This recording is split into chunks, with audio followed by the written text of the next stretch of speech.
আসসালামু আলাইকুম রহমতুল্লাহি আবরাকাত।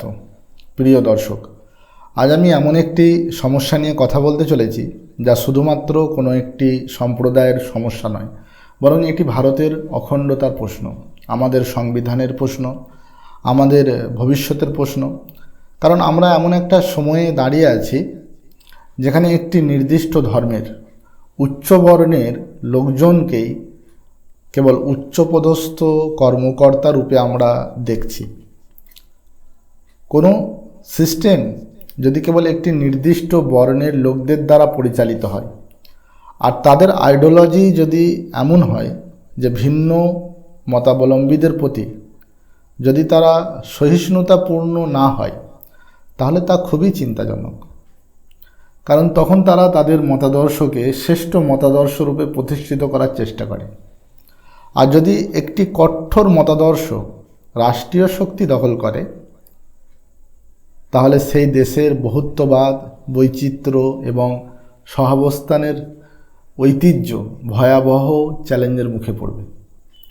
ভারত তো কোনো এক ধর্ম বা কোনো এক ভাষা বা কোনো এক সংস্কৃতির দেশ নয়।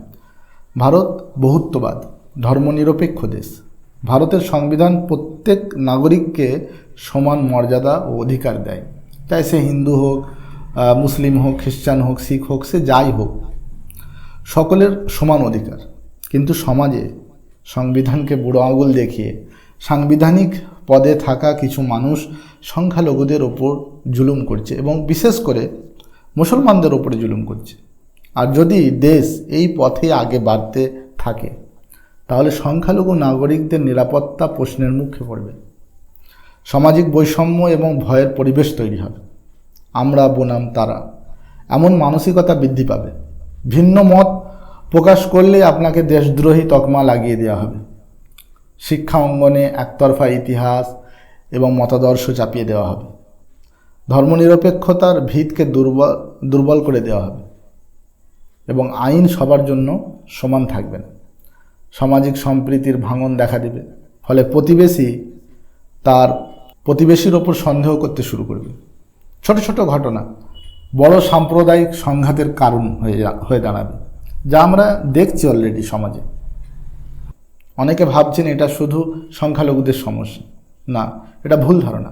যখন একটি মতাদর্শ আধিপত্য বিস্তার করে, তখন সংখ্যাগরিষ্ঠের মধ্যেও ভিন্ন মতকে দমন করা শুরু হয়। তখন প্রশ্ন করা মানুষ, প্রতিবাদ করা মানুষ সবাই সিস্টেমের শত্রু হয়ে যায়। এখন আমার সবচেয়ে বড় প্রশ্ন হচ্ছে, যারা এই দেশে 20 বছর আগে নিজেদেরকে সেকুলার বলে দাবি করত, তারা সব কোথায় গেল? তারা কি সব সো কল্ড সেকুলার ছিল? বা এই দেশে এত বছর ধরে এত হাজার হাজার কলেজ এবং বিশ্ববিদ্যালয়ের ছাত্রছাত্রীরাই বা কোথায় গেল, যারা সেকুলার রাষ্ট্রের মূল প্রোডাকশন? এটি দেশবাসীর কাছে আমার একটি বড় প্রশ্ন। এবং ওই সমস্ত রাজনৈতিক দলগুলোই বা কোথায় হারিয়ে যাচ্ছে যারা নিজেদেরকে সেকুলার বলে, অথচ তারা সংখ্যালঘুদের ওপর অত্যাচার হলে তারা চুপ থাকে। বিশেষ করে মুসলমানদের ধর্মীয় স্থানগুলো ডিমলিশ করে দেওয়া হচ্ছে, তারা চুপ আছে।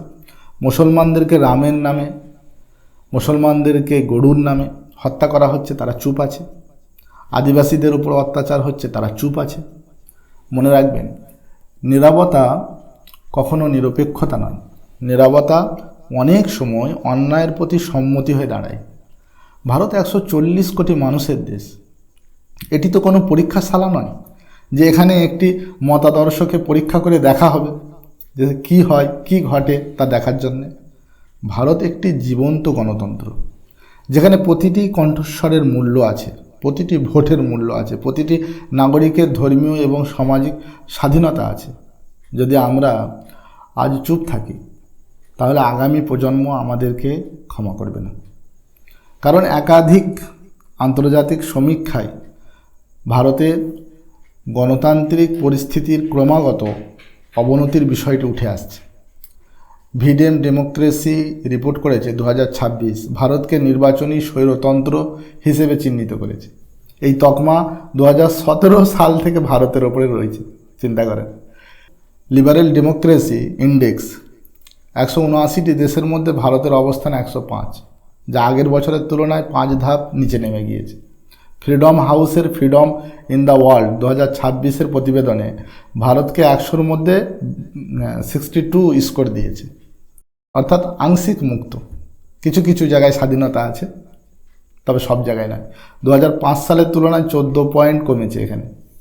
এরপর রিপোর্টার্স উইদাউট বর্ডার্স RSF এর যে ওয়ার্ল্ড প্রেস ফ্রিডম ইন্ডেক্স আছে, সেখানে ভারতের অবস্থান 6 ধাপ নিচে নেমে গিয়েছে। 180টি দেশের মধ্যে 157তম দেশ সাংবাদিকতার নিরিখে ভারতের স্থান। এটি আমাদের জন্য একটা বড় লজ্জা। সিভিকাস তাদের 2026 সালের জানুয়ারি মাসের প্রতিবেদনে দমন নীতিতে ভারতের রেটিং 100-র মধ্যে 30 বলে নির্দিষ্ট করেছে। United states commission on international religious freedom USCIRF তাদের সাম্প্রতিক প্রতিবেদনে ভারতে মুসলমান এবং অন্যান্য ধর্মীয় সংখ্যালঘুদের বিরুদ্ধে পরিকল্পিত নির্যাতন ও চরম সহিংসতার ব্যাপারে সতর্কতা জারি করেছে এবং সংখ্যালঘু সম্প্রদায়ের গণহত্যার আশঙ্কা প্রকাশ করেছে। অতএব আমরা যদি চুপ থাকি, তাহলে আমাদের পরের প্রজন্ম আমাদেরকে ক্ষমা করবে না। আমাদের প্রত্যেকের উচিত তার নিজ নিজ জায়গা থেকে এই অবস্থার প্রতিবাদ করা। ভালো থাকবেন, সতর্ক থাকবেন। আমার এই পেজটি ফলো করবেন, চ্যানেলটি সাবস্ক্রাইব করবেন, এটি সম্পূর্ণ বিনামূল্যে। আসসালামু আলাইকুম।